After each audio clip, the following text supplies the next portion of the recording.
just to break this down into the components of Forta.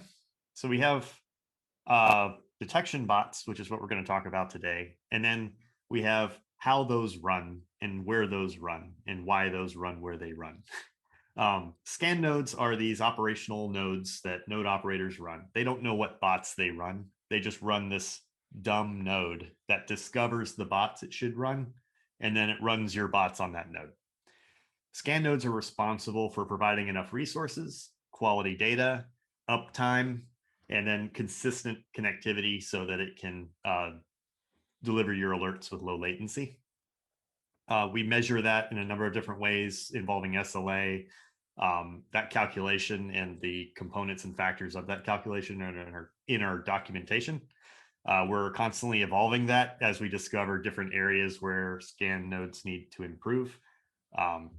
This isn't really a talk about the scan node itself, but if you'd like to see more about that, there's documentation about how to run one, and all the code is open source. It's in the repository named Forta node in our GitHub repo. The detection bot is a Dockerized gRPC server that gets deployed on the scan node.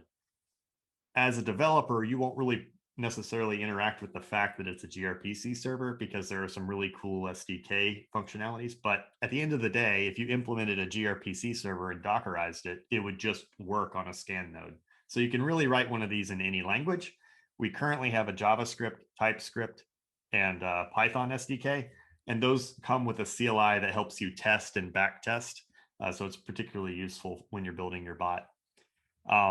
The scan node is currently secured by stake. So each scan node operator has to stake Fort on that scan node. In the future, we will have bot staking. So if you look in the UI under your bots, after you deploy some bots, you'll see a stake value. Right now it's 0 because we don't yet require stake, but in the future we'll require Fort token stake to prevent spam and to prevent other kinds of malicious behavior, to disincentivize problematic bots. All right, let's jump to the next slide. That'd be great. So what I just described was essentially a decentralized bot execution platform. That's the decentralized portion of Forta. We have some pieces that are still centralized, and these are these pieces. So the assigner is a mechanism that listens to all the blockchain events of our Polygon registry of bots and scan nodes. So every time you build a bot, you're writing to a Polygon registry that says, I have a bot and here is its configuration. So the assigner is aware of that. It loads all the scanners, all the bots, constantly updating its database, and then decides what should be mapped to which node. We currently run all bots on 6 scan nodes, and we do that for a couple reasons. One is for a type of consensus security where you can see how many bot nodes agreed with that alert, and that might help you understand how flaky the alert might be. The other is for availability reasons, so that if a scanner goes down, your bot is more likely to keep running, at least on one node. So the assigner is something that's centralized. It has a role in a dispatch smart contract. So in theory, we could decentralize this and figure out how to avoid this separate assigners stepping on each other's toes, but we haven't tried to decentralize that yet, but we have a path to get there when we're ready. The analyzer, this term is what we use internally. We need to come up with a better name for this right now, but the analyzer is basically the cloud portion of Forta. So when a scan node sends its alerts, it sends it through a private API that we're hosting. That processes the batch, it authenticates the scanner, validates all the signatures, it stores it in an internal Elasticsearch that we have.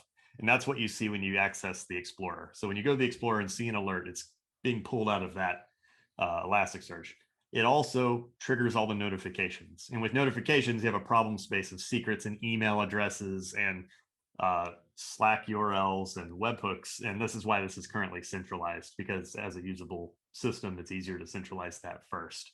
We have ideas on how to decentralize that, but at this point, it's still centralized.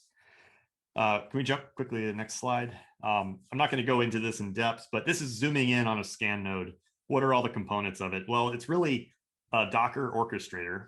It knows how to self-upgrade. It knows which bots it should run. It knows how to wire up unique Docker networks and passes blocks and transactions to each bot. So I used a term here called agents.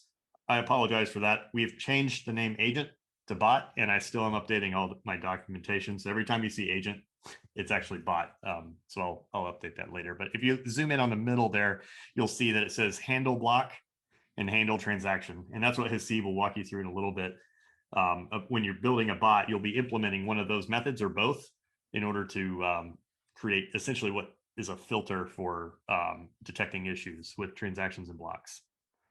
If you jump to the next slide. So that diagram is inside that tiny blue box at the bottom. That's a scanner. And this is how it's all wired together. So you can see that all the configuration is on smart contracts, and all the components of the system are checking against those smart contracts for their config. There's different gates to updating those smart contracts. So for instance, when we upgrade the scan node version that's governed by a smart contract, there's a multi-sig that goes in front of that. And we're able to build out richer and richer governance around that as needed. The analyzer portion, this is not up to date at this point. All the little arrows are probably incorrect at this point, but imagine we just have server-side processing for the batches that come out of a scanner, and those get put into a database and fire notifications. So that's the fast version of the Forta architecture, and I'll pass it on to Haseeb here.